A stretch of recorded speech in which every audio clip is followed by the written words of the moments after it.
In the previous few videos, I've tried to guide you through how different styles of rum really do affect your end cocktails. So hopefully now you'll have a little bit of appreciation of how different rums actually taste. Now it's the video the newbies, you guys new to rum, you've been waiting for. This is the video where I tell you which rums I think you should start off with if you're stocking your home bar specifically to make rum cocktails. Now, as a side note, I still want to get it through to you. This is an impossible question to answer. After all rums taste great, but there's so much variety on there. It's going to be down to you with your personal tastes and your palate to pick your own favourite rums. The only thing someone like me can do is guide you. Now in the UK, at least where I'm based, we are so lucky, and I get the feeling this is true in Canada, in the US as well. Just take my go-to people, Master of Malt. Big shout out to Master of Malt. They've got over 2,500 different rums listed. So where do you start? It's a complete and utter minefield. Now first off, I want to pay homage to the Smugglers Cove. This is pretty much seen as the cocktail Bible in the rum world. You'll see my little collection of other cocktail books down there, and to be fair, some of the recipes in there actually come out of a few of those cocktail books. So these are not completely authentic, or whatever the word is. That's not the word I'm looking for. Original, there we go. But it is seen as the Bible. Now, the way Martin and Kate classify the rum categories in here, I think is absolutely genius. There'll be a link in the show description below of where you can get it from. But as I say, it is the ultimate Bible. It really does help you. And I'm going to be using the reference point of how they classify some of the rums going forward in this video. However, I will say there's a little bit of wiggle room, because as much as I agree with what they've said, they've not picked bad rums. I just think in a couple of categories, they've picked rums that are OTT. They've picked rums that are probably £10, £20 more than what you need to pay. So I'm going to break it down using their categories, but I'm going to give you some slightly different options. Because as I've said through this series of videos so far, we are not quite there yet on our tasting journey. I want to work up to these higher aged rums, and they've skipped that. They've gone straight to the really, really good rums without kind of appreciating, or helping you on your starting journey without kind of appreciating what the kind of cheaper, lower aged rums actually, and how they all differ in taste. Now what you'll see if you buy the book, there are loads and loads of different categories of rum. However, when it comes down to the cocktails, they essentially break it down to 8 different categories. However, I'm going to give you 7 of them. So the first category is the lightly aged pot still category. Possibly the hardest category to find a rum that fits that in the UK. The obvious choice for this, especially for you guys in the US and Canada, you're going Smith & Cross. However, for some unknown reason in the UK, that has never been a properly imported rum to the UK. We've had the odd case here and there, but it's never been a mainstream rum. Being a Jamaican are famous for their pot still rums.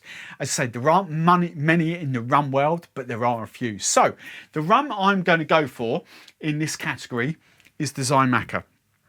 It's 100% pot still rum. It is slightly more expensive than what I would kind of try and get. However, the Smith & Cross is actually way more expensive than this if you can get it in the UK. This is a blend of 1 up to 3 year pot still rums, Jamaican. So you've got that Jamaican funk. Is going to do the job very, very well. So that would be what I would kind of urge you to buy for your kind of lightly aged pot still rum. Now, when it comes to the second category, lightly aged blended rums, I have to say, I think the Smugglers Cove absolutely nails it for the UK market. Bang on perfect. I've got 4 of them here. There are plenty more listed in there. I've got 2 light rums and 2 kind of golden aged rums. I've got the Plantation 3 stars, and I've got the Eldorado 3-year-old. I've got the Mount Gay Eclipse, and I've got the Appleton State. They all offer something completely and utterly different in the taste profile, from which hopefully you would have picked out in the Daiquiri and the Cuba Libre videos. And say, I think they've nailed it, not only in taste profiles, but actually in price as well, especially for the UK market. Now, I'm not saying you need all 4 of those. I probably won't be using the Mount Gay Eclipse too much, to be fair, going forward. However, what I would sort of say pick 2, maybe a white and a golden. That would be where I would go for now.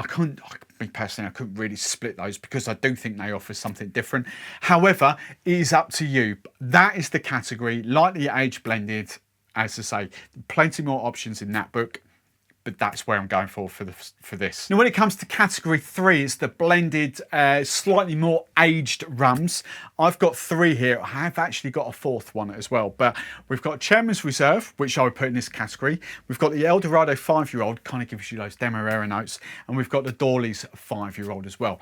My 4th one that I would actually go in this category, it fits perfectly with there, is the Plantation 5-year-old. However, if you watch the end of my the previous video, the daiquiri video, as I say, this is going up a notch in price. We are talking 25, nearly £30 a bottle for this. Now, I will be using this in cocktails. However, I think that's a great sort of starting point there. You don't need them all. I would pick maybe kind of 2 because they do give you so much diversity. We know that tastes completely different to the Chairman's Reserve, for example. However, if you are looking at this, you know, you've got the other rums in this category as well. Havana 7-year-old, Appleton 8-year-old would all fit in here as well. So there's plenty of diversity. Again, plenty more in there, but for what we've got and for the price bracket, sort of definitely under £25 a bottle, but around the £20 mark, you want to pick kind of one of these 3. Now, for the 4th category, you kind of aged column still rums. This is specifically where I think Martin and Kate, who wrote the book, went way over the top for this. I'm not saying they're bad rums. In fact, you are going to see some of these rums. 2 of the rums that they list are my all-time favourite rums in there. And they will be added to my back bar collection very, very soon. But I want to get you started. I don't want you spending £25, £30 a bottle on a rum unless you are completely comfortable with how it will taste and how it will affect. So I've gone completely entry level. Rums that they don't actually list in here, but fit perfectly in this category. If you watch my daiquiri video, you'll see exactly what I think of Bacardi 4-year-old, and that fits perfectly in this aged column still rums. We've also got Havana Especial. We've got both of the Barcellos as well. Again, that is aged. It's just charcoal filtered, you know, so it strips back the colour, but you still get those characteristics. But as I say, there are better rums coming in this category, especially some of my Legends members. I know you've got some of those bottles already, and I will be added to them. But as I say, for the general masses, we are not there yet, and I think they've gone massively over the top. Some of them are even like £40, £50 a bottle, the rums that they've listed there. And I really don't think you need to start off there on your journey, especially if you're just getting into rum cocktails. These will do the job exceptionally well. Now, for category 5, we're going for black blended rums. And as I say, this is another category where I think the Smugglers Cove goes a bit OTT for a starter point. This rum that I've picked out for this is not even listed in the book there, but I think it nails the category. I really do. Perhaps not out and out black when you compare it to some of the rums that I will be adding. They will be coming to the back bar because they are some of my favourite rums. But to start off with, especially if you're trades, you're talking £17, £18 a bottle. To you guys at home, you're talking a couple of quid more, maybe early 20s, but certainly a damn sight cheaper than some of the rums that they list in there. I think this will do the job exceptionally well. This is Plantation OD, original dark, Jamaican, Barbados. Is just, for me, a perfect kind of black, dark, blended rum. As hopefully, as you would have seen for the daiquiri video, you'll see exactly what I think of that as a daiquiri, because that was stonking. Please, while I'm here, please don't go thinking that'll work. No, I'm not slagging Captain Morgan's, but we're not even, you know, we're not even playing in the same game, the same league, the same competition. Now we have gone up quite a few notches. Again, as I say, we will be adding, there will be plenty of other black blended rums coming from there, but at the moment, for price, this nails it. Now, category 6 in the book is another category that I think Smugglers Cove absolutely nails it, because in the UK, there is only really one choice. Black Overproof, you have got to be going OFTD. Now, I say that, in the UK, we do not get Lemon Heart 151. Now, I've been involved in and around the rum community for a lot of years. I've always paid attention into it. I love my rum. I have not seen Lemon Heart 151 imported to the UK properly in 20 years. That's not to say you can't get it in the UK. It's just not stocked properly by our wholesalers and suppliers. So you might be able to pick up the odd bottle, but it won't be a continuous supply. This is where Plantation OFTD really comes out to play. I was going to hold it up to the camera, but I've got a close up on there. For those of you that don't know, OFTD really doesn't stand for, hopefully you can see it, it really doesn't stand for old fashioned traditional dark. It really, really doesn't. It actually stands for oh flipping Nora, that's delicious. And that is the God's honest truth, because it is an amazing rum. 69% ABV, 138 proof. So Lemon Heart 151 is obviously 151 proof and 75.5%. So we're not too far off. 69 to 7. We're not really going to quibble about 6.5%, are we, when we're talking about overproof rums? However, I can't ever remember tasting Lemon Heart 151. I might have done. I genuinely can't remember. I certainly have not tasted it in the last 10 years or so. Definitely 100% not. But I might have tasted it in my youth at rum tastings. I generally can't remember. As I say, it's never really been properly imported. However, this little beast, ABV aside, oh my God, there's a reason it's called OFTD. There's a reason it's called oh flipping Nora, that's delicious. It's because if you can get your head around the actual ABV of it for 1 second, it is a really gorgeous rum to sip. It is absolutely gorgeous.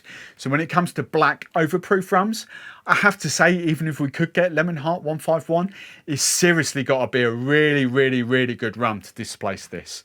This is your out and out go-to overproof in the UK. Now look, category 7, and this is where I'm going to finish it for now. As I say, the book does actually go up to category 8 plus, and that's just for the cocktails, plus multiple other categories. I haven't added them up. There's probably 15, 20 different categories of rum in there. But for out and out cocktails to really make most of the recipes, they go 8. But I don't think the 8th one is that important. The 7th one is an Agricole. So for this, I've mentioned it a few times. This is my Agricole, and I've just gone for the younger Agricoles at the moment. Category 8 is the aged Agricoles, and I really don't think, if you're starting off on your journey, I really don't think you need to go for an aged Agricole just yet. We definitely do need to, but not yet. Not until we really appreciate rum cocktails and what Agricole can add to the mix. So at the moment, I've gone for a Martinique rum. I've gone for Clement. I was going to try and say, I half thought about doing it in a French accent, but I can't do it. So it's just Clement. It's got a little funny apostrophe thing over the E, so Clement. But you just want a decent kind of lightly aged Agricole.